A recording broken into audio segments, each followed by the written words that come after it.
Worth beer just ain't no good for jealous. I try it night after night. You're in someone else's arms in Dallas.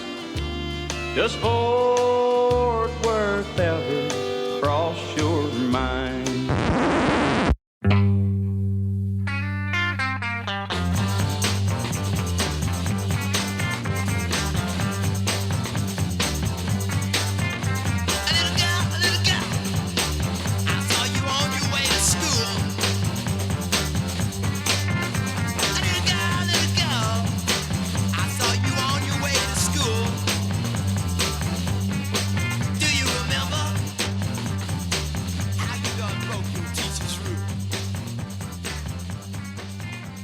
I think the British invasion had a tremendous effect on our whole country.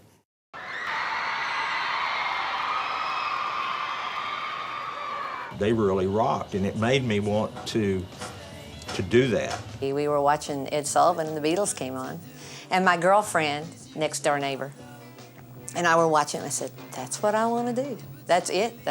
I didn't want to do anything else. That was like your basic turning point. Yeah. When we saw that, we said, yeah, that's what we want to do. They played real good live, even over all the screams of the girls. It was like girls, too, man. Lots of screaming girls. One of my favorite things. Girls were screaming, and that kind of appealed to me. Next day, everybody had their hair combed down and trying to find Beatle boots, and everybody had a guitar. Oh, I saw a man. It changed my life. I tell you, I woke up with long hair the next morning. I sat there, grunted and grunted, and next morning I had long hair. We were all on the phone to each other going, did you just hear what I heard? And from then on, everybody started growing their hair and dressing alike and trying to play English music. And so we changed the way we looked, we changed the kind of instruments we wanted, we changed the way we dressed. Everybody started getting Nehru jackets. Even a couple of them affected an English accent. They didn't even know they were doing it. They just liked the English scene so much. They had this kind of talk, you know? Then we had a lot of music to learn, a lot of chords to learn, because the English chord structure is a little different than the American chord structure. I went to a place to get a chicken fried steak, and all they had was fish and chips. You know, it's like, where's my chicken fried steak? And that's when that whole Tina Go-Go scene started. The reasons why I'll go.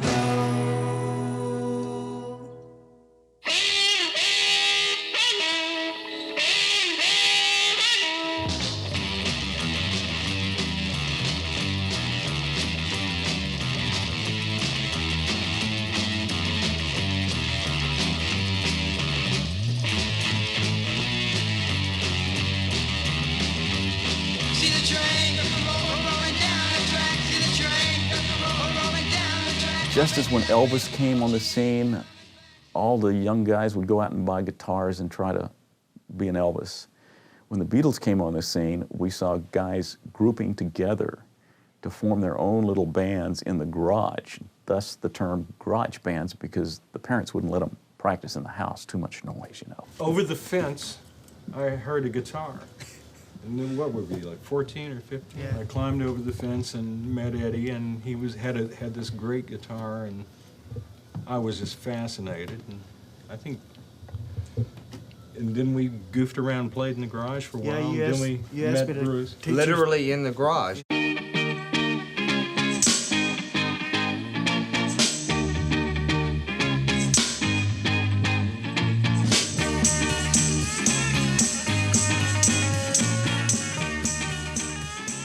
We would rehearse in our guitar player's family's basement, and which was the basement connected to their garage. So, I don't know who coined the term garage bands or garage recording, but this was definitely a garage band.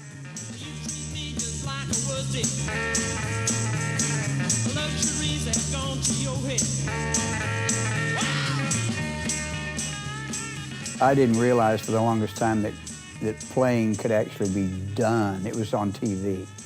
Every time I saw music, I either heard it on the radio or I saw it on TV.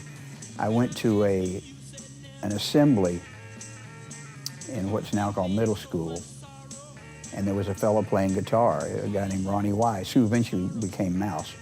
It was him and a drummer, and I remember it was like it was yesterday. They did Money Honey and I'm Walking, and the girls went crazy. You know, I thought, that's for me. I don't know exactly why I wanted to be a musician. Because it was cool. Since we weren't athletes, at least I wasn't, there was no way to be cool for the girls unless you did something different. And one of the different things to do was to be a musician. I think what made me want to be a musician is women. The chicks. Girls, and I didn't want to play football. Girls. Not me. I wanted to reach deep intellectual plateaus. Lots of girls. Lots of girls. Yeah. Man, you did that. He just wanted chicks. Betty Lou got a new tattoo. Betty Lou got a new tattoo. Betty Lou got a new tattoo. In the 1960s, all across America, there were teen scenes.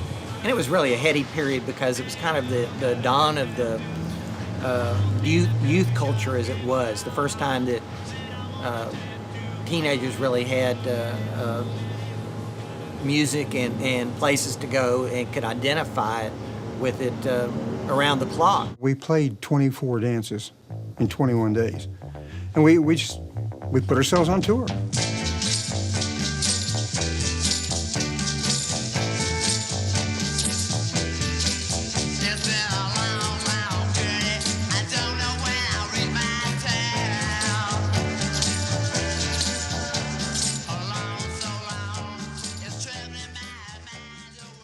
Well, see, we traveled around. We'd play as far away as Memphis. By the time we were in 11th and 12th grade, we'd be playing either locally or out of town every weekend. And we were making more money than my father could believe because we had records out. We were playing these big society parties or playing, you know, pretty good club gigs. And I was making a lot more than I could have made working on a milk truck or something. A lot of bands played it. I don't know if they still do that now. Or National Guard Armories. I mean, God, did we play a lot of National Guard Armories from here, Fort Worth, Cleburne, Weatherford. We would rent the Armory. It would cost us, I think it was $35 and a case of beer, if I remember correctly, to rent the local Armory. They're back! The fabulous Soul Men, the Vipers, the Harlequin Vipers are back this Thursday at the Opry House on Highway 62. Starting time, 8 o'clock to who knows when. Fun, fun, fun!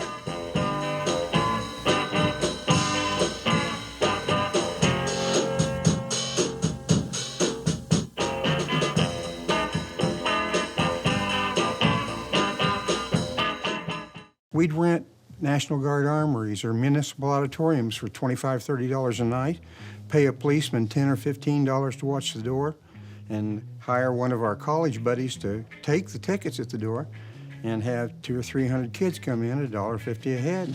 We rented the Hearst Civic Center on Friday nights, and Larry's parents and grandparents came down there to chaperone.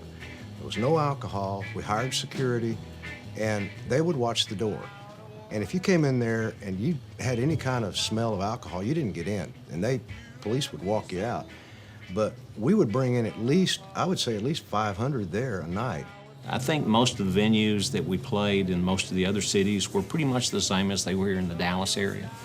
We had a pretty good following when we were in the XLs. We had, because of our record in the Texas-Oklahoma area, we had a decent following there. And then Louisiana. In Louisiana, yeah. But for the most part, everywhere we went, I mean, it was the same everywhere. The kids were good. We went from Oregon to Boston in 3 days. That wasn't easy to do. And in a car, we drove night and day. We were a little bit late, so what we had to do, we played in a downtown lounge, which was on the Boston Common, and it was, which I didn't know, was the combat zone. And we were still very young. We walked into this club, and we got dressed, and we started playing.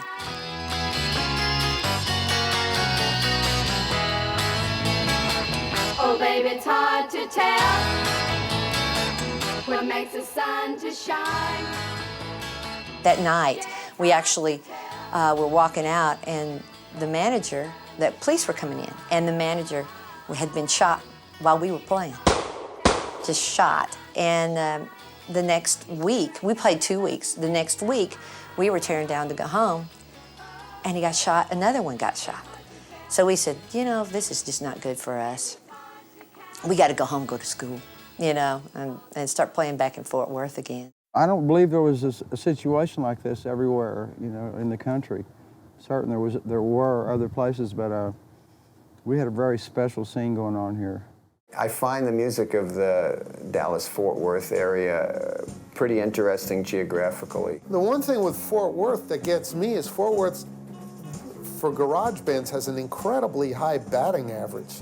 There's very few bad Fort Worth 60s records. And it's remarkably high. I mean, we went through the whole stack of them, and there was only a few cast-offs. I can't compare that with any place else. Like the Northwest, where you had groups like the Sonics and stuff, where really a lot of the best stuff is from, it also is a home to a lot of the worst stuff, you know? I just say, like, Fort Worth, I'm not quite sure why, because even Dallas is different than Fort Worth record-wise. It's a great creative area, one that's slightly exotic to me as a New Yorker.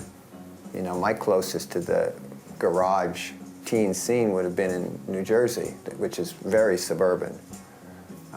But Texas is almost like, you know, alien territory. What was going on in Fort Worth was certainly connected to what was going on throughout the southern United States, which is where rock and roll was invented. And you certainly had a scene that was reflective of what was going on in Texas, which was unique and separate from the South. I mean, you had all kinds of different sounds. And then you had this city that was big enough to have its own scene, but still far enough away to be unique. The thing that made Fort Worth different was the way that they would bring their own personalities to it, whatever it meant to be from Fort Worth and grow up in Fort Worth. Fort Worth is not one of the top 10 major cities in America, so people think Fort Worth teen scene, that's a little odd. You know, no, it's not. Listen, it's really, really good records, and they'll always sound good. I think there's always been a music tradition in Fort Worth. I know that, you know, going back to pre-World War II, you know, there's been clubs all over Fort Worth. Fort Worth used to be a pretty wide open town that had a lot of clubs, had a lot of live music. I mean, Jacksboro Highway, East Lancaster, and all those places used to be just lined with clubs. And of course, the idea was that you could go in there and hear live music.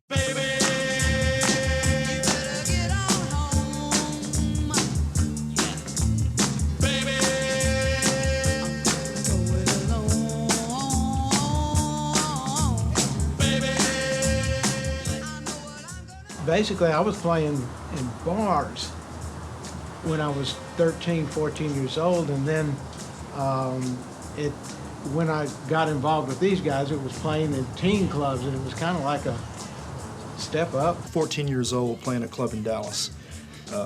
Went down there, didn't know a thing about it. They hired us to play in the afternoons, $20. We got up, did our little thing, played. We were all young. I think our drummer was like 12 at the time, Bobby Talkington. Yeah. Played our deal, went down, sat in the audience. Here come the strippers out on the stage. So we were playing for strippers in between sets. Ray Beard and Dennis Beard put together a club called Tina Go-Go and provided a place for us to play. Up until that time, it was bars and things like that, and they were primarily for adults. They served alcohol, and there really wasn't any place for teenagers to go. And so it really was breaking ground, and it was something new. No one had done that before, and some of the people that started some of the clubs, they made some pretty good cash. I know that the Beard brothers at any given time had 2 or 3 of these places going, and they were packing them in and raking in some dough.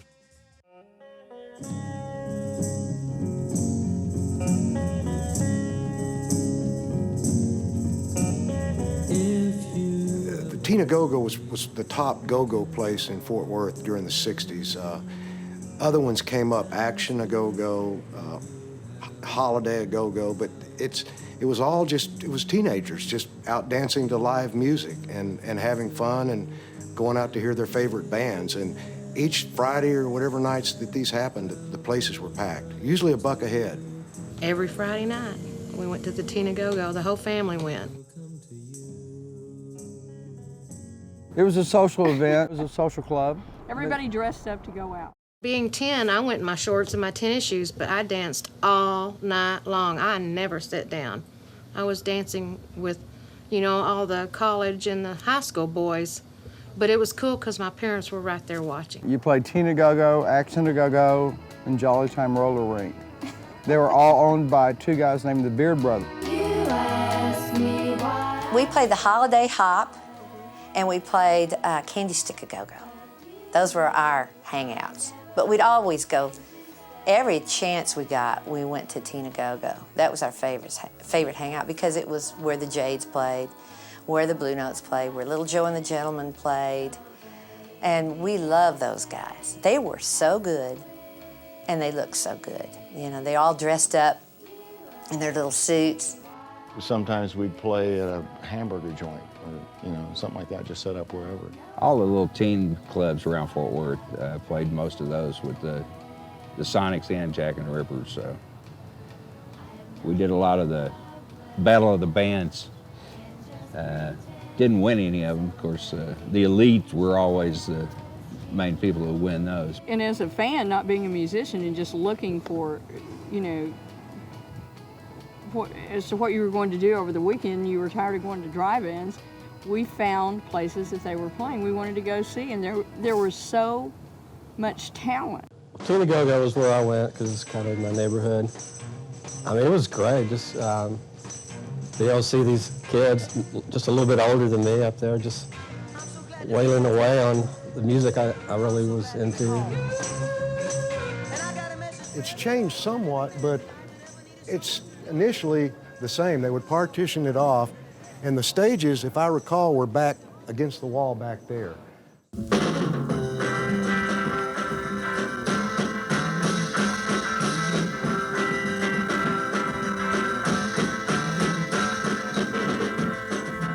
There were newspaper articles about it. They noticed that there was, on Friday nights, because Tina Go-Go, there was a drop in juvenile delinquency in the area. I remember when it first started, Roundup Inn can be partitioned. Right. You know, they got all these partitions in there, and they had this one little area partitioned, and there were 150, couple hundred kids would show up, and every week they'd have to open up more partitions until they had nearly that entire thing completely open because... We started out on the floor, and then all of a sudden they started building the ramps and the staging and everything. There was, some nights it'd be 1,500 kids there. The teen club crowds were great. We'd get on the stage and we'd play some tunes and they would just go nuts. We'd all seen what was happening with the Beatles and these English bands, and there was always screaming girls and everywhere they went. And you know, we'd sit there and watch that. Well, when we played at Tina Go-Go, it happened to us. If you were booked at a Go-Go, you were a star.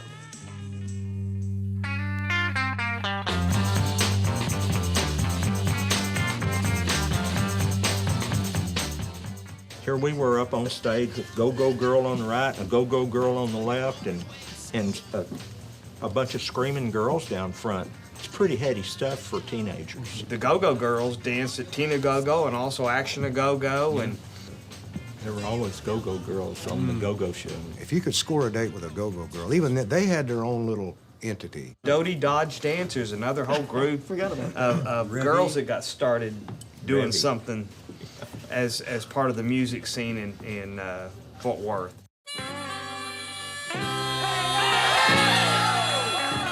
The Dodie Dodge Dancer group actually got the first contract on Tina Go-Go, and they were an excellent group of go-go dancers, and we would come in as guest dancers. And really, I think Teen was probably the biggest one. Working at KFJZ, though, was my personal preference because we did home show, lots of personal appearances. We actually went on many tours with KFJZ and worked at the huge concerts that would be at Will Rogers Auditorium and Will Rogers Coliseum.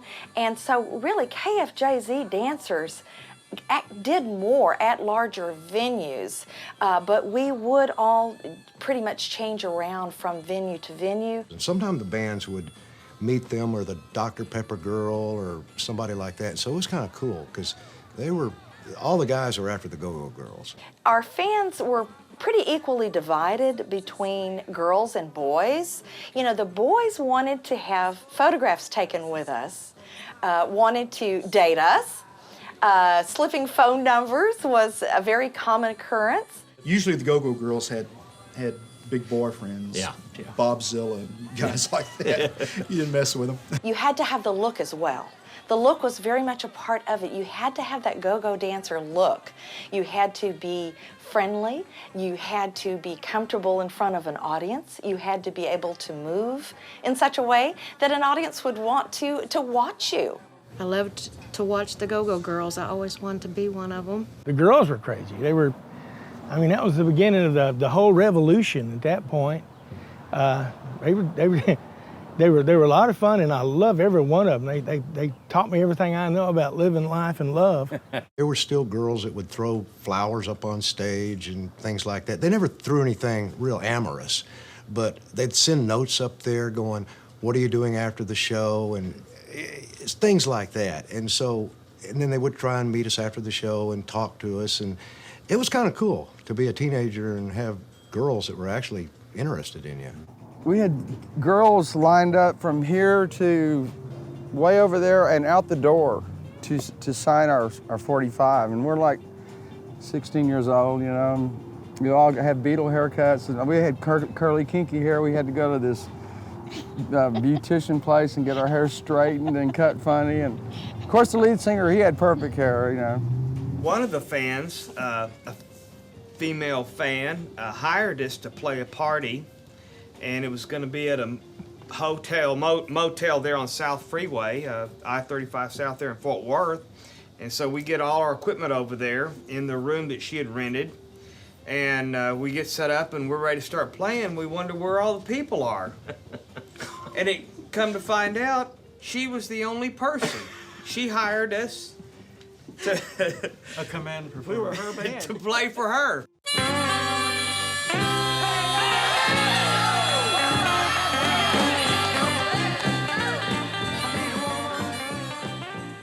We had fan clubs in Burleson, Alvarado, and all the little outlying towns. So we could, you know, anytime we were playing, we could count on them to come. We had a fan club, and it was 5 girls, and each girl was for a musician. So like one was assigned to me, one was assigned to Larry, one was assigned to Randy, one was assigned to our drummer at the time. Yeah. If you joined the fan club, you got a packet that had pictures and cards and all of that stuff. But we sent out a newsletter every month, and it was called the Elite Beat. That was just something that we thought that we needed to do, is to provide that for our fans.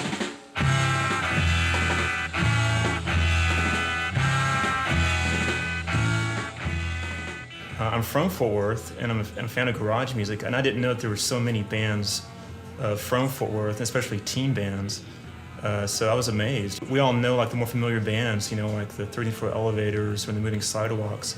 Generally speaking, they were kind of like older bands playing in the clubs, kind of playing more for like a club audience. So I didn't know there was this huge scene of teenage bands playing for teenagers and putting out records. I just had no idea that they even existed. The scene was just huge. I mean, there'd be hundreds of people, and there were big rivalries. You know, I was like 14, 15, and even I was aware of, you know, the rivalries between the bands, the Barons, the Jades, and the Elite. When we went over to the Holiday Hop and played over there, it ruffled some feathers because we went over there and became immensely popular in somebody else's turf. The East Side had their bands, the West Side had their bands. We were like somewhere in the middle, and each of us, we strove to be the best that we could, and if we were in a battle of the bands, oh yeah, gloves are off. We'd do anything we could to win. Even when the battle of the bands were going and there were, competition all the time, we didn't care who won. We just wanted to play and see our friends, all our musician friends. Because if you're playing in different bands, you don't see them as much. How did they vote, though? Was it I think we had applause or boxes? I think we had pretty girls with boxes, and they would put tickets or something in the ballots or something. And everybody would bring out, they'd make sure that if it's a battle of the bands, you brought out as many of your fans as possible. And the lead always had the advantage because they always had the biggest fan clubs. And so we'd call all of our friends, and they would come out there, and we'd go ahead and vote, and then they'd announce it. And our biggest competitors were the Elite and probably Curly Benton and the Barons. They were good in Battle of the Bands too. We'd play sometimes 3 Battle of the Bands in one night. We'd play first, and then we'd go play our job where we was going to be playing that night. And there was a few of them we won, we wasn't even there. I crawled out the window with my guitar and went to this thing, and the guys picked me up, and we went. Yeah, we went and played the gig. And about 10 minutes after I played the gig and came off the stage, I looked out, and here comes my dad down there, man. The kids were spreading out, man. They're making, everybody's backing off for me. And man, he grabbed me by my hair, and he drugged me out of there, cussing, and took me back home and locked me in my room and locked the window, made sure I couldn't open it again. And about midnight, 2 o'clock that morning, Ronnie and the other guys come knocking on my window, and knocked on my window, and I forced it open, and they gave me my $50 because we had won the Battle of the Bands. Won that Battle of the Bands. Yeah. Did we ever win a Battle of the Band? No, never. I don't think we ever won one, but it didn't stop us from playing. Never Yeah. could figure out how that voting went. No, either. we never could either. I don't remember what the prizes were. Was there any prize? Had to be something. $50 or something, divided by 5. In the early 60s, a group of 4 would get $50. A big payday would be a $100 gig. Which was a lot of money back then, boy. Like almost 20 today, I guess. I tried to make money, and you wind up trying to help people, and all of a sudden you're spending more money than you're making. I remember we played some nights, man. We got $2. We thought that was killer. Made $2 tonight. Woo! I remember making 75 cents one night. I would say during the period of time that the Elite existed, it had to be the Blue Notes, the Elite, the Jades, and Johnny Nitzinger and the Barons. The Barons were a power to be reckoned with. Well, we rode around on a flatbed trailer all day long, playing da-da-da-da-da-da-da-da-da-da-da-da. Batman. And then we did it again, and again, and again, and again. While David. David McDavid rode around on a go-kart in a Batman suit. We got paid well for it, though. We opened up for the Doors, Vanilla Fudge, the Beach Boys. Blood, Sweat, and Tears, Who else did we open up for? the Yardbirds. They came through Fort Worth and played at the auditorium. We usually opened up for them. We were actually scheduled to open for the Rolling Stones, and at the last minute they canceled us. We got a call from Mickey, and Mickey said, hey, there are 2 British groups that are coming into Will Rogers Memorial Auditorium, and they need instruments. Not instruments, but equipment, like amps and PA and stuff. And we just happened to have the best around. So we said, oh, well, sure, we'll let them use it. And in turn, we can go see the show. We thought, well, that'll be nice to see a new group. So we walked in, we put the equipment up, set it up, did everything, and then we walked out. We walked back in, and there must have been about, I would say 100 people, not many people at all at this concert. And out walked the Stones. And they played on our equipment. And the Yardbirds with Jeff Beck. And I'm going, boy, they're pretty good. I kind of like them. It was in the Coliseum there, Yeah. and they had the rodeo going on, and it was a dirt floor. Yeah. There was a Right. circular stage out in the Right. middle of the rodeo arena, and they brought them in the back of a Armored car. Armored truck because they yeah. thought they were going to be mobbed. But their backstage deal was one of the cattle pens in the cattle Right, barn. and Remember? they were sitting around in chairs like these here Yeah. in the back in Yeah. the cattle barn. And they were starving, and somebody brought them in those hot dogs, those cold hot dogs. Yeah, they weren't very happy. No, but they were nice guys. Fort Worth, in many ways, as a media market, was joined at the hip with Dallas. So, first time the Beatles came to the United States, they played Dallas. Loads of British bands were coming through Fort Worth as well. Early on, the Rolling Stones' first real big tour, they came to Fort Worth. I remember the first English band I saw was Herman's Hermits, and we paid for box seats, which were all of $1.50 at Will Rogers Coliseum. So you had a lot of national acts, international acts coming through. But you also had this, Fort Worth was still isolated and separate from Dallas, so the radio was different. We could tune in Cliff in Dallas or K-Box or pick up WRR and Cat's Caravan, but generally it was KFJZ and KXOL and KNOK, the Rhythm and Blues station. You could pick all these things up. So you got the big picture of what was going on nationally, but you also had this great little vital local scene that didn't really travel much out of Fort Worth. There was like a connection. If you're like 15, you went, oh, these guys have a band and they play this stuff, and then they're also making records, so they're just as cool as the Rolling Stones because they're on the radio. We didn't know any difference. It's like, well, they're just as good as anybody. Well, it's a great feeling to record something then later hear it on the radio. It usually does sound a bit different. It goes through mastering procedure, goes on the vinyl, you know, at that time, and then it gets compressed at the radio station. Then you hear the DJ talk about it, talk over the intro and over the outro, and it's in a stream of consciousness of what the latest hit music is. And the listener doesn't know, is this a big record, is this new, or what? It's just on the radio, and that's what counts.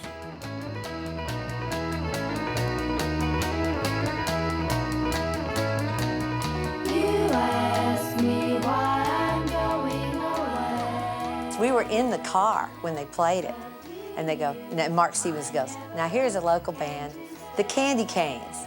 And we went, oh! We were screaming like we'd seen the Beatles, and we turned it on full blast. I'm sure people thought we were crazy, you know.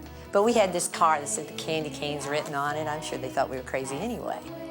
Just driving along, listening to the radio, and Mark Stevens comes on. He says, this Friday or Saturday night or whenever it was, says, you don't want to miss this. The Fab Four from Fort Worth, the band that looks like they just got off the boat from Liverpool. That's right. And those were the words that he said, and I thought, God, it gives me goosebumps now.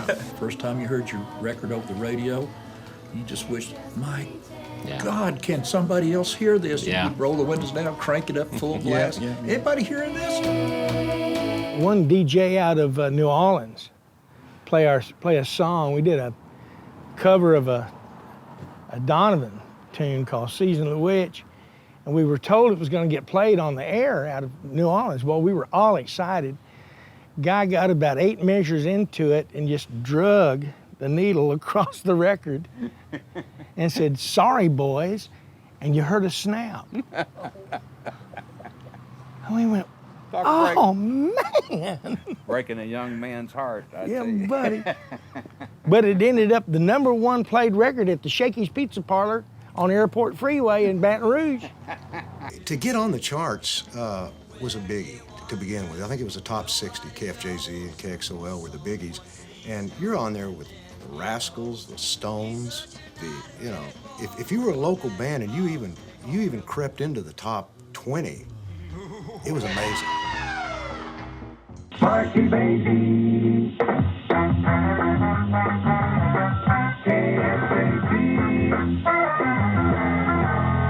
Mark Stevens had a lot to do with getting our songs on there, mainly because we worked with him a lot in different teen scenes, and I think he just liked us and played it because of that.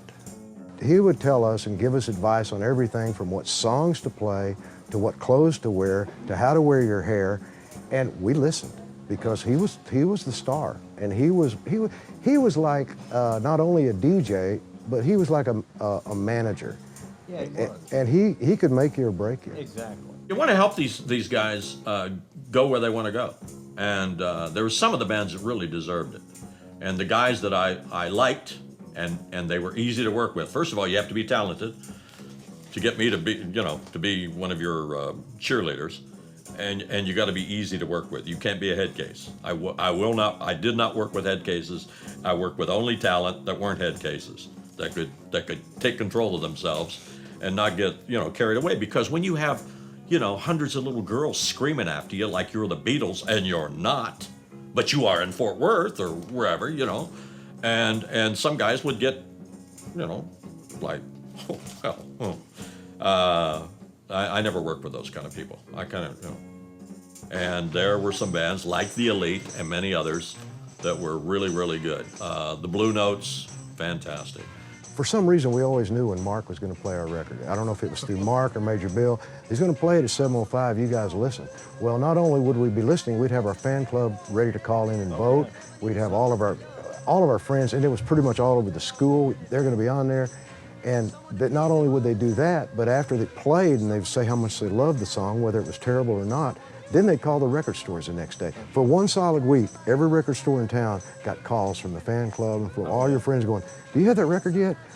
Well, they just played it last night. No, it's going to be probably a couple of weeks. Well, and they call every day. He'd say, okay, the top 9 at 9, and he'd play these songs, and then you'd vote. And of course, our record was won all the time because 500 kids would be redialing and calling back and redialing. Well, the Elites won again. I've got to be kind of embarrassed in there for a while. But the thing that was so heady about that, we wouldn't be competing against another local band. We'd be competing against national groups. Oh, yeah.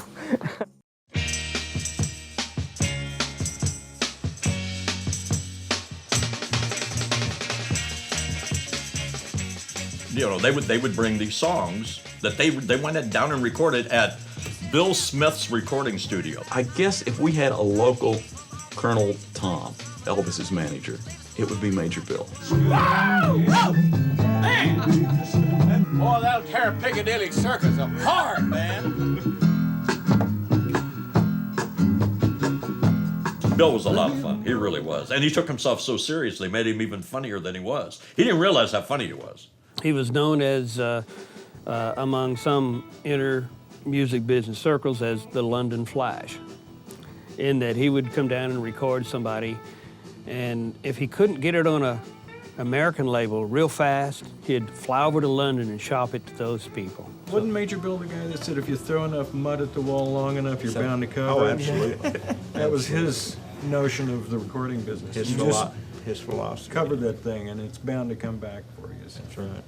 We're going to do the very end again, and we're going to do some ahs on, which one is that? Don't be cruel. We need some ahs. Major Bill paid for a certain amount of time, and you went in and got finished, and he'd say, cut, it's a hit. Yeah, smash. And Good it's a smash. smash. That's a cotton picking smash. Yeah, cotton picking smash. That's a smash, He'd take it guys. to the radio station and they'd play it. Philip, it's a cotton picking smash. It's a cotton picking smash. If my name isn't Major Bill Smith, it's a cotton picking smash. You can count on it. Take it to the bank. In fact, they named Smash Records after Bill Smith's little slogan there. Actually, cotton picker. That's what he'd always say. It's cotton picking smash.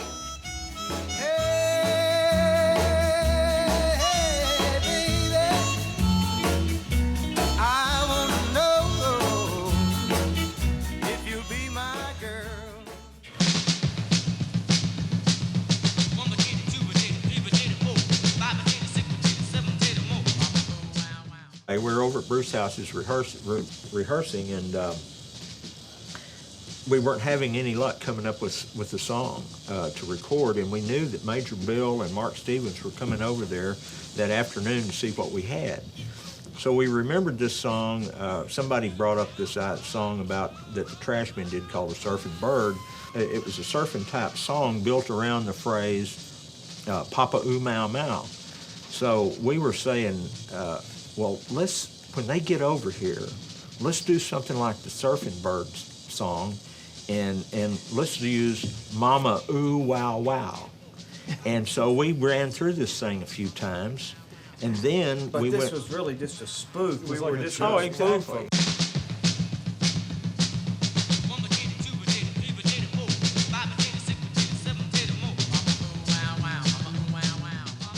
And Major Bill showed up. He said, "Okay, what do you got?" So we went into this 1 potato, 2 potato, 3 potato, 4, and they sat there looking at us, and we were trying to keep a straight face. And after we went through a few bars of this, Major Bill goes like this. It's a hit! It's a hit!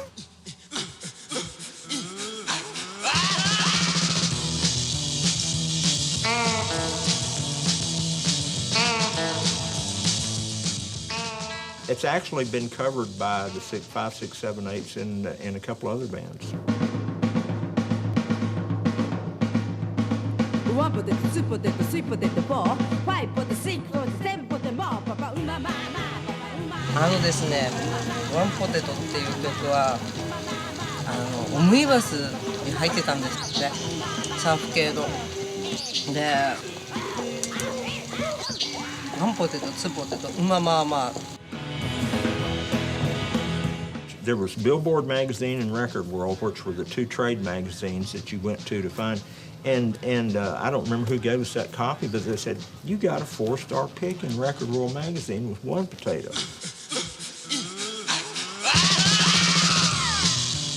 A 1, a 2. The Lake Worth Goatman came about, and that was a fun story. The Lake Worth Goatman was reported in several instances of this monster that was coming out of the lake that lived on Goat Island.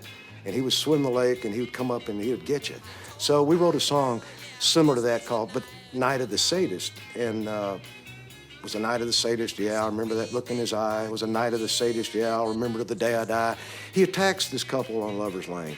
Well, we went in and recorded it. We made friends with Major Bill. That's a cotton picking smash. So we recorded it. I think it took us 20 minutes, which was a long time in Major Bill's studio to record anything. Remember that look in his eye. It was a night of the sadist. And then we did it, and the next day he called me and he said, "Larry, we got a problem. FCC won't let us use the word sadist." And this is 1965. I said, "Sadist is not that bad of a word. It's a little bit brave for the FCC. So let's come up with something else." And then he came up with the idea I told you earlier about Night of the Burglar. And I had a fit. No, it's not going to be called Night of the Burglar. That's so stupid. I said I was originally going to call it Night of the Goatman, but that didn't have the right ring to it. So I came up with Night of the Phantom. Well, what we didn't go in and re-record the whole thing like we should have. It's just a dreadful recording. You can hear it whenever you're singing along, and then the words go down, and then Ray Hildebrand's there with us doing Night of the, instead of Sadist, Phantom. It was the night of the phantom, yeah. When I remember the day I died. We had 20th Century Fox picked up Night of the Phantom, and then we had Epic picked up Everybody Needs Somebody. Larry Harrison gave me a CD with about 4 or 5 different bands that had recorded. Most of them were the Phantom. One group did In and Out. It was Chesterfields, I think the Fuzz Tones, and the girl band Zuma did an actual version of Night of the Sadist, which was interesting. And it's really odd to hear bands covering your stuff. It's like, it's disconcerting, but it's a great honor, because we used to cover everybody's stuff. And a New York radio station still plays In and Out and the Phantom. So we're still getting airplay. It's odd.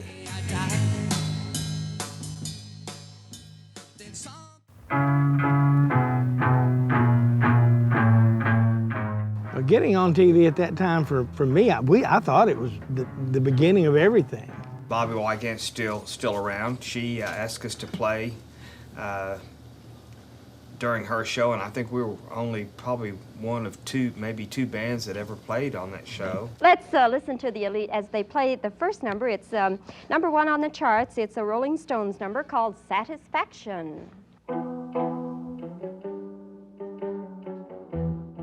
We were also invited to play in Dallas at a show that called Something Else. Wasn't it Something Else? I think Ron it was. Chapman. Ron Chapman. These are the 5 Americans with Western Union. Would you join me in a welcome for our own 5 Americans? Here they are.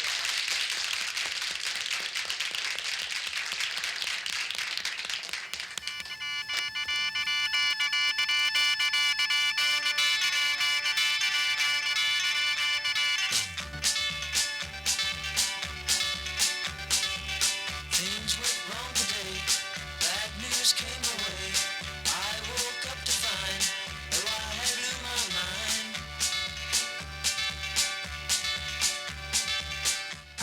mind. Something else was, it was amazing. It was a lot of fun. It was like Dick Clark, but just, you know, much smaller thing. So I got to be sometimes a kid dancing out in the audience, which I thought that was kind of fun. Dick Clark was, of course, doing bandstand, but he was not on this market. For some reason, and it was Channel 8, ABC, for some reason, Channel 8 never carried Dick Clark. They did for a while, and then they stopped carrying him. I don't know why they didn't. But the fact is that we had the only game in town.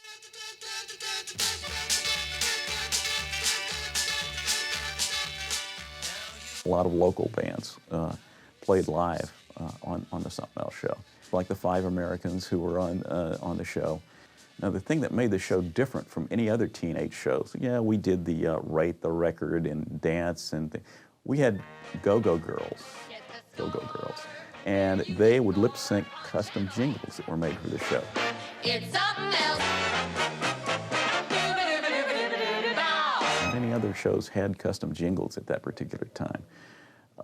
These girls became very popular. They became stars in themselves. I mean, they had fan clubs, they had letters, and it was just amazing. They danced like crazy. And so no matter what song we had, they were able to dance almost as if choreographed, although they weren't, because they never knew what we were going to play.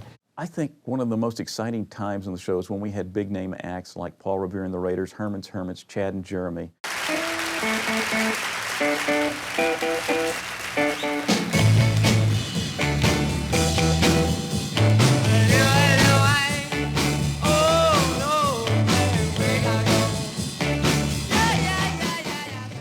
It was a real treat to go in and be able to play on the same bill or get to meet, you know, Paul Revere and the Raiders or Sonny and Cher or the Mothers of Invention or the Outsiders. Whoever was touring through would, you know, maybe stop off and do a song. So we got the exposure of being on TV. We got to see how TV worked. We got to see what they did when they went to commercials, and we'd often play for the audience after the show was over with. It sort of turned into a regular concert.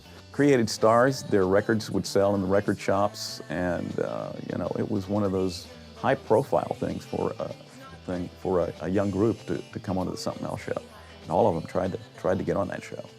Playing on the Something Else show was really a great exposure to the whole Dallas area and sort of made you seem more valid. There were a couple of imitators, a couple of people that did other shows on other stations, but we were the 800-pound gorilla. I had a place at Panther A-Go-Go out behind the old Meadowbrook Bowling Alley, the Pro Bowl there, and that was every Saturday night deal. They televised it locally. They had groups from road groups and then local bands. We played on that several times. Okay, let's have a nice hand for the Jays. Okay, let's have it.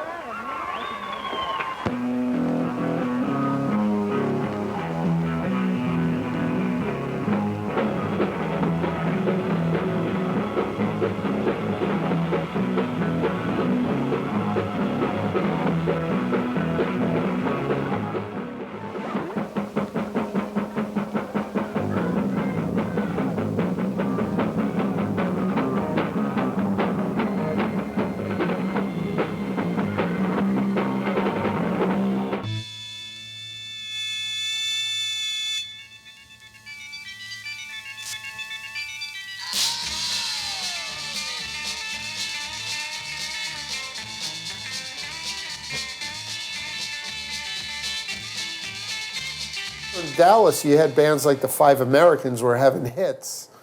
And so some people were probably veering in that direction. There was way more hits coming out of Dallas than Fort Worth. I mean, and like these many years later, that just makes Fort Worth records all the more better. I think something that's made Fort Worth unique, not only in the music business, is the fact that it is so unique a place, and it's not a major market, even though we'd like to be. We're always the redheaded stepchild of Dallas.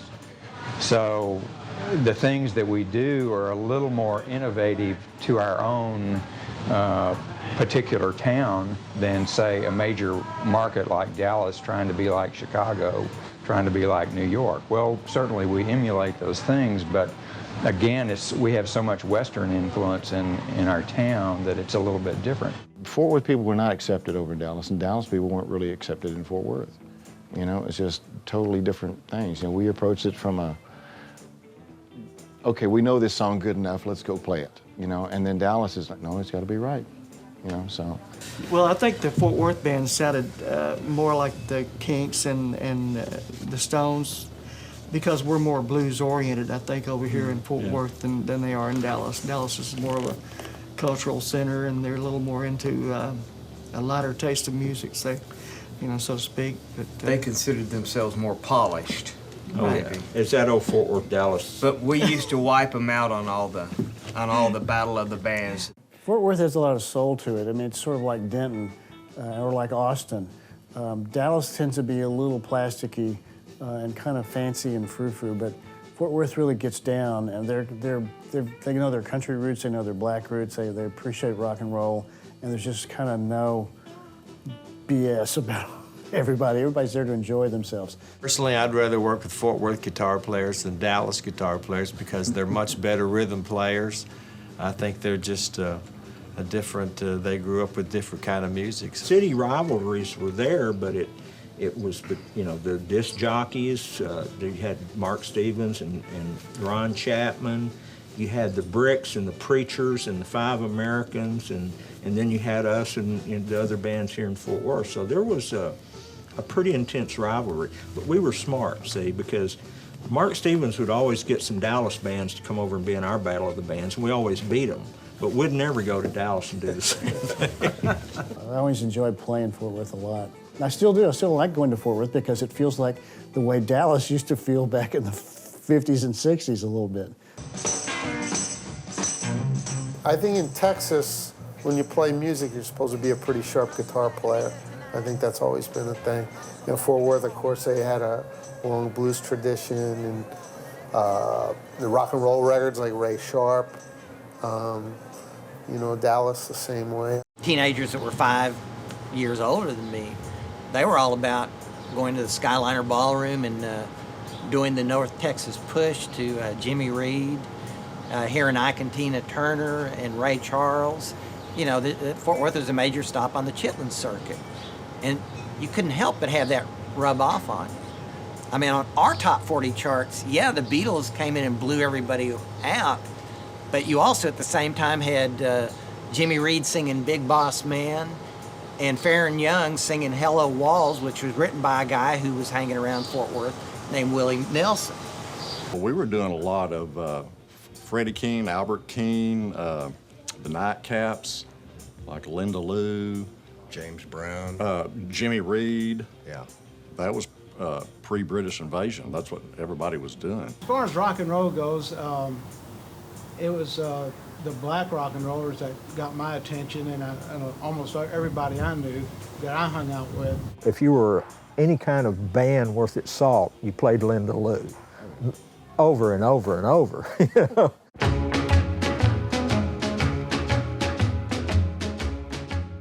We all knew that song. It was played on the radio long after it first came out. And Ray Sharpe was about the coolest guy around. Ray Sharpe was our Chuck Berry. He was a black man raised on rhythm and blues, and he played rhythm and blues, but he knew how to play it for not only a black audience, but a white audience. He was Chuck Berry, except maybe even better. Ray Sharpe probably molded my style more than anybody else. You listen to the rhythm and the beat of Linda Lou, and you're making the connection between Jimmy Reed and doing the Skyliner and the North Texas Push and what came out at the end of the 60s. It's the key to the whole thing of why Fort Worth music was so everlasting and so distinct. It's the R&B influence that all the artists had here. And we could go out on a given night to Skyliner and on the Jacksboro Highway where you would hear some of the best blues players in the world. You would go to the White Sands Supper Club. You could go anywhere in Fort Worth if there was live music, just about, and it was all good.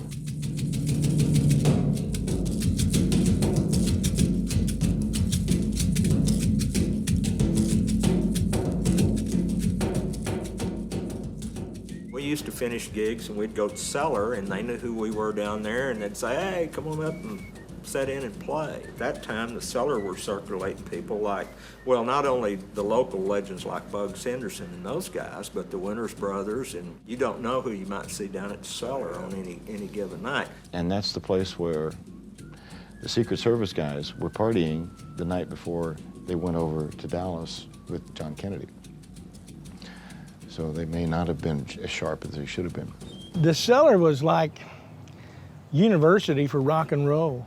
There was a freedom there, you know, among other things, musically, that drew musicians in.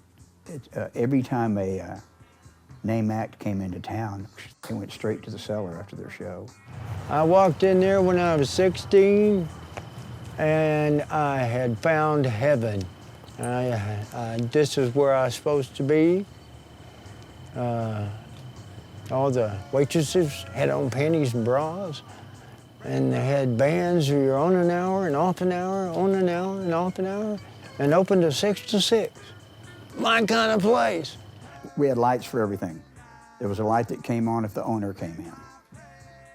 Pat Kirkwood was his name. This is true, because they had rules posted that he had made up. So many seconds or minutes between songs, the way you had to act, this kind of stuff. It was such a joke because it didn't exist there at all. But there was a particular light that came on and we knew Kirkwood was coming in. So everybody hopped to it while he was in there. He'd be there for 30 minutes or something, then he'd leave. There was a light that came on if the cops were coming in because the girls tended, not only the waitresses, but the customers, to get up and strip, completely strip, stark naked. And so there was a light that would come on that would tell them or us that the cops were coming in to stop that. There was a light that came on that meant there was a fight, keep playing. They had some bounces in there. Some real ones. Part gorilla, part Hulk. Yeah. Yeah, you didn't want to give anybody any trouble there. I mean, I literally lived there. I'd sleep on the cushions after they closed, get up when the guy came in to clean up the place, and if it'd been 3 or 4 days in the same clothes, I'd walk down to Sanger Harris, which was right down the street, and I'd buy some more clothes and come back and then play all night again. I mean, I'd still be there if I hadn't gotten kicked out and they hadn't shut down. If you wanted a good dose of quality R&B, it was here in Fort Worth from the 50s on. And that's, the Beatles even copied it. Oh, sure. And that's where a lot of the English stuff came from, was them trying to copy R&B, and it sounded like a white guy trying to sing R&B. The Beatles would not be the Beatles if not for Texas. And for 2 reasons, really. One is their name was a variation on the theme of the Crickets, a band that greatly influenced them. Buddy Holly and the Crickets coming out of Lubbock. The other reason is because of Fort Worth. The Beatles would not have had their R&B mojo if not for touring with Bruce Chanel when he's writing the biggest hit to ever come out of Fort Worth, Hey Baby. He's touring England, and John Lennon's listening to Bruce Chanel's harmonica player, who really provides the hook to Hey Baby, and that's Delbert McClinton's harp playing. And basically, Delbert teaches John Lennon, here's how you play this thing. And within a matter of months, Love Me Do shoots up the charts, and it's one of the Beatles' follow-up number ones to I Want to Hold Your Hand, and the rest is history. Years ago in the 60s, I think the Fort Worth sound was much more influential than probably anyone ever even realized until more recently, where people draw that line where, oh yeah, Hey Baby, that was a huge song. It was a huge hit. all over the country and in England especially, you know, and you know, the line has been drawn right back to John Lennon and Delbert McClinton. The music that came out of Fort Worth couldn't have happened anywhere else. And it was all these little nuances and influences that were just right. Fort Worth was not too big and it was not too small, but it was a place unto itself. And I think it's a testament to the music scene in Fort Worth that you can look all over the country and you can see people who came from Fort Worth and went on to become musicians and producers and writers and technicians and all of these things all over the country that came out of Fort Worth, Texas. And a lot of people don't know that. A lot of people don't believe that. But I've told a lot of folks, I said, you just don't know. You don't know what came out of Fort Worth.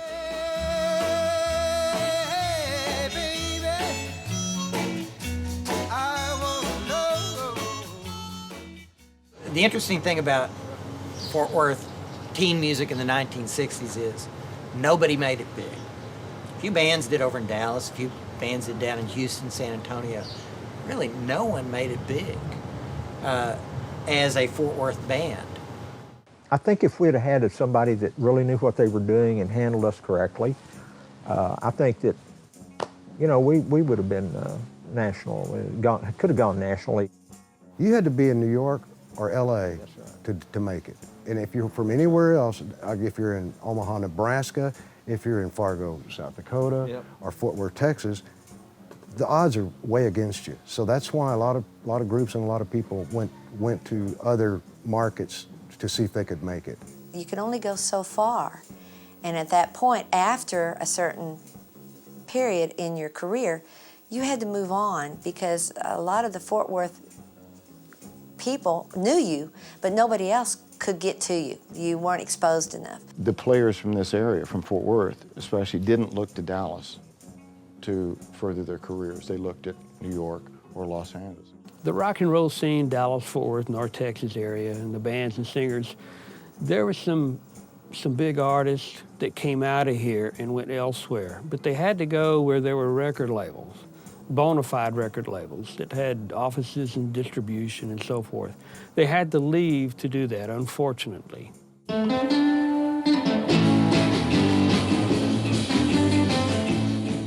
Once the corporate lackeys started taking over in the late 60s and into the hippie period, the chance of going from the garage to the radio station disappeared. It was just like low gas prices. It was lost in time forever. By the end of the 60s, there was virtually no scene there. In fact, I'll use myself as an example. That by 1972, I worked an underground radio station in Arlington called KFAD. And when they switched formats, it's like, why stick around here? This ain't where it's at. It's tough to keep a band together, especially if you're a teen band.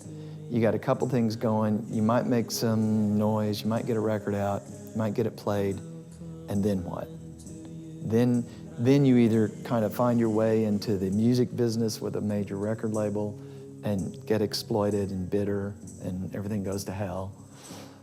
Or you get some kind of, you know, extraordinary lifestyle habit that's somewhat encumbering. Music is a tough road. You know, a lot of things stop you from pursuing music, not the least of which is earning a living, maintaining a family, keeping up your creative spirit and reason for being, your relationship with your musical partners, the scene on your which in its own, that you're on and its own longevity, and the fact that many are called but few are chosen. One thing you have to know about a life in music is that there's many times when you have to keep the life going to keep the music going. And,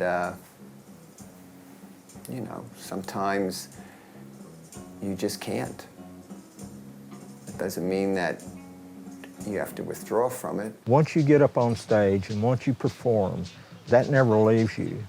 And to this day, I get these, I'll be driving down the road and I'll say, gosh, I wish I could go play in front of 1,000 people this weekend. Or I wish I could go play at La Zona Rosa this weekend or something.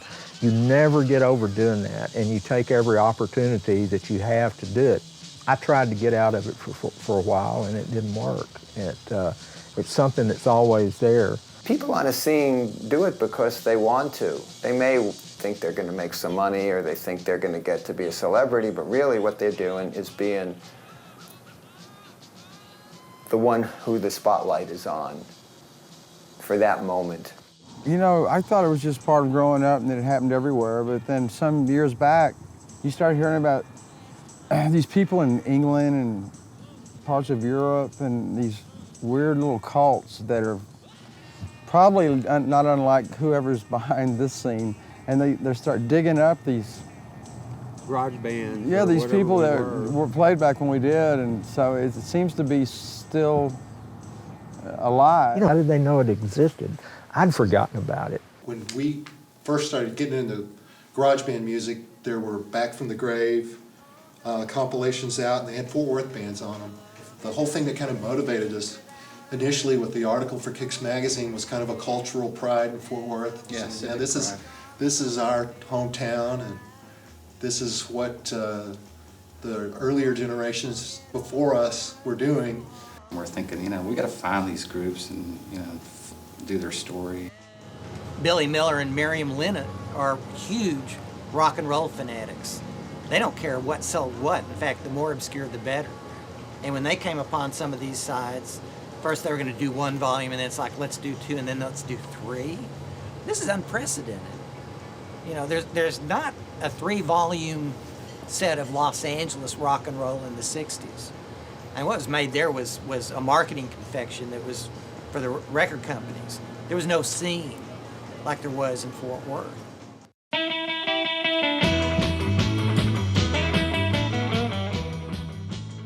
So really, a lot of people knew about the Fort Worth music, the 60s music scene, you know, in other parts of the country besides here. Here, no one remembered it or knew of it.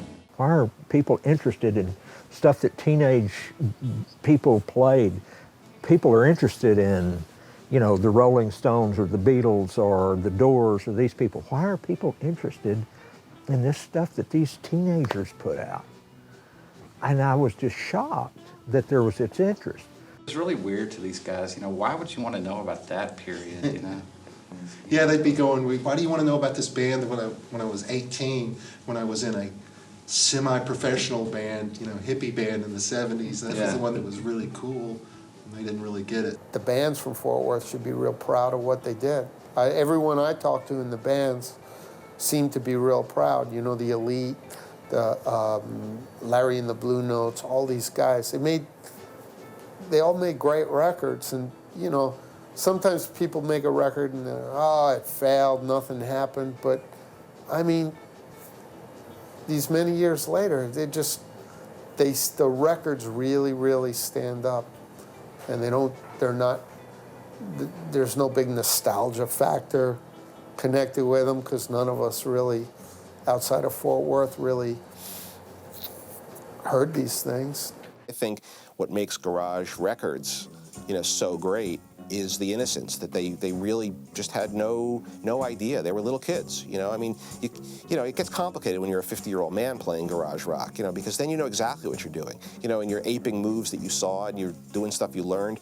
You're 16 years old, you know, you come from your phys ed class, you go to, you know, Bob's dad's, you know, garage studio, you know, and you look at a microphone for the first time and you sing, you know, tonight at 10 I'm gonna do her again, you know, or whatever you think that lyric is, you know, and that's rock, you know. That's art, you know, that's being made completely unselfconsciously and almost unconsciously, which is even better. You know, I mean, give me bands that completely don't know what they're doing. It's not surprising that singles that were made in Fort Worth in the 1960s are now rare collectibles. And there's two reasons. One is the fact that none of these singles were huge successes the first time around, so there weren't a whole lot of copies printed. They're rare. The second is, now that we've gone beyond the viability of these singles as commercial successes, people are listening to them for the pure art of them. And they're discovering this stuff was really good and like nowhere else. My brother called me several months ago and he said, you should get on eBay. And because they're selling our record, Let's Dance, and somebody from outside of, was it Germany? Paid like $325 for the thing, and we remember throwing them in the lake. We did not get any royalties. The manager decided he wasn't going to, not the assistant manager, but the manager decided he was. So we went into the Gibson store and basically broke into the. I broke into their warehouse. And we took all the records out and said, well, they're not going to pay us for it, and we're taking them. And so they're at the bottom of Lake Levon. Yeah. One of the unexpected side effects of the internet is that rarity is amplified. You know, if there's one copy of a single floating around, you know, there's thousands of people that can be looking for it on the internet, whereas 25 years ago, you know, they were looking for it in the back of gold mine, you know, and that wasn't the same kind of an audience. So now, you know, you can put something on eBay and say, here, I've got this. This is why it's important. You know, maybe you want it. You know, I mean, there's records I'd pay $100 for. We had a copy of My Confusion that sold for $275. And then there was a copy of One Potato that sold for $400. And that's the most money that any of our records ever made, I think, probably. Major would have turned over in his grave. He would have turned over in his grave. I made $100 off Night of the Phantom, which I had to give 50 to Slater. That's Well, it. That's it. I didn't make a nickel off of any of the songs I wrote, but we know that Major Bill did. If you own publishing, you got it. And he owned it. We didn't have any, I mean, we get artist rights, what, a penny or something every time, and I checked with BMI one time to find out what we were getting, and it wasn't that much. It really wasn't. Somebody looked into it for us and found out that he had sold the record to Parlophone, which was a big English production or distribution company over there. And they were playing it on Radio Luxembourg, which was the blowtorch in the middle of Europe. It had like 90,000 watts or something. And so here our song was playing over there.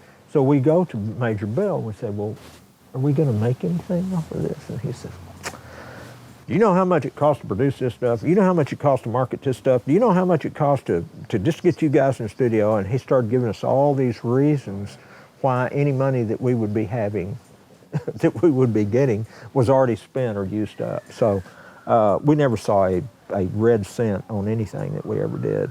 It was definitely a much more fluid time because everybody was just starting out guessing at things in the 60s. You know, nobody had a plan and nobody had any expectations. It wasn't like, you know, we got to get our lawyer together because we might get screwed out of our 3%. I mean, everybody just happily got screwed out of their 3%, and then, you know, they spent the rest of their lives complaining about it.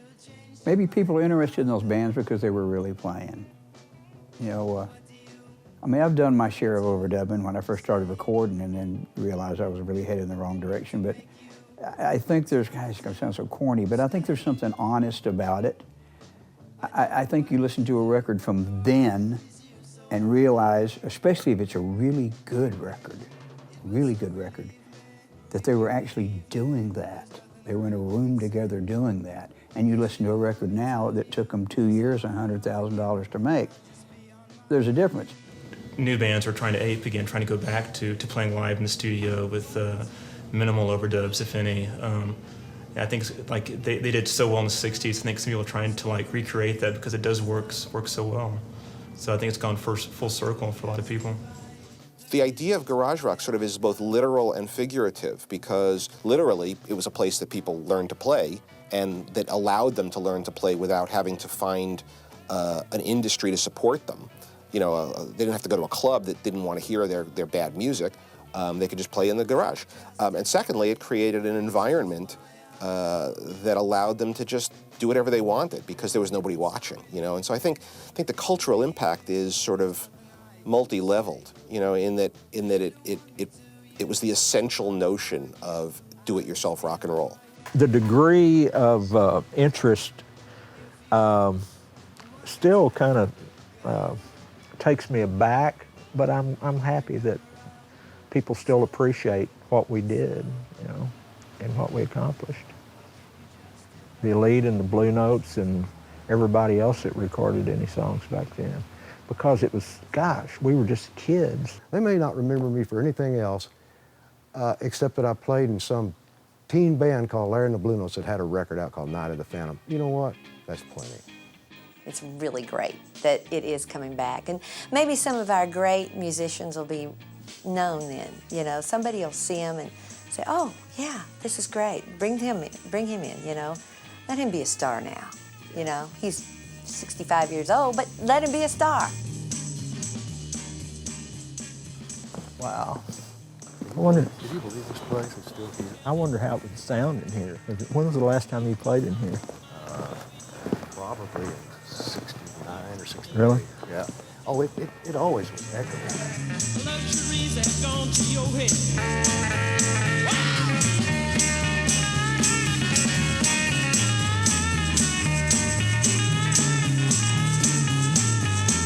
You said we would last forever.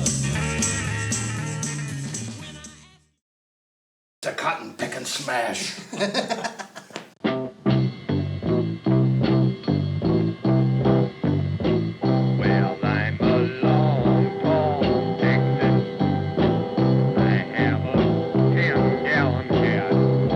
Looks like a refugee from the Goodwill mill or something. Well, I'm a long gone Texas. I have a 10-gallon can. Just an old dirty stretched out derby, yeah. Well, the people look at me and they say, ha, ha. Is that your hat? No, I borrowed it from my dad. Okay. I'd do it again in a second because I love where I am. I don't know how that road thing works. If I would have to go through all of it to get to where I am right now, yeah, I'd do it. I would do it again, and I have absolutely no regrets. You know, it has been a trip. It has been a journey that I don't think I'd ever want to miss. I'd do it again. Yeah. Heartbeat. Yeah, I'd do it all over again. We'd do it again? Boy, I sure would. We would do it all over again in a heartbeat. In a heartbeat. Definitely. Do it better, though. We are doing it again.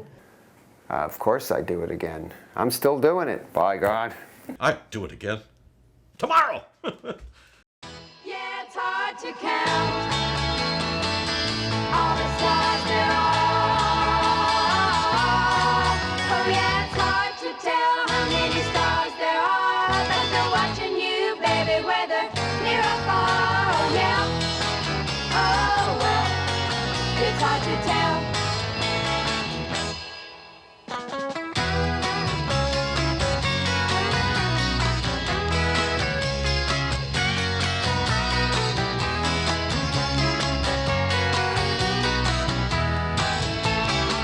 You know it's hard to see what makes a tree grow tall. Grow them leaves in spring, shed them off in fall. Yeah, it's hard to tell what makes a tree get big unless you touched it, babe, when it was just a twig. Oh yeah, oh well, it's hard to tell. I mean, it's hard to know what makes a bluebird sing. Ruffle up his neck and spread his wings and just sing and sing.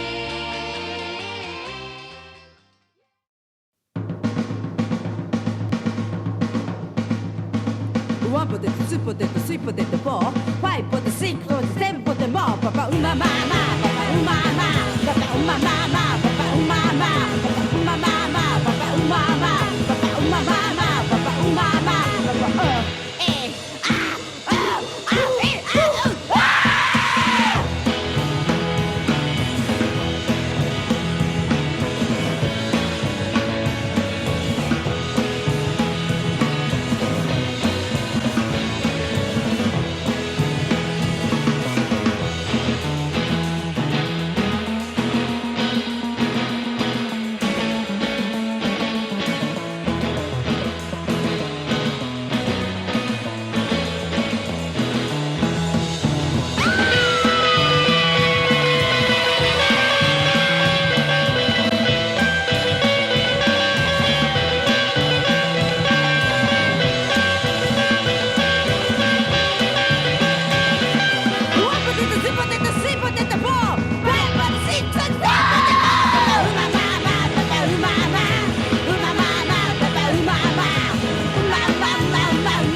really the teen dream is, you know, to kind of have your moment and then have it remembered.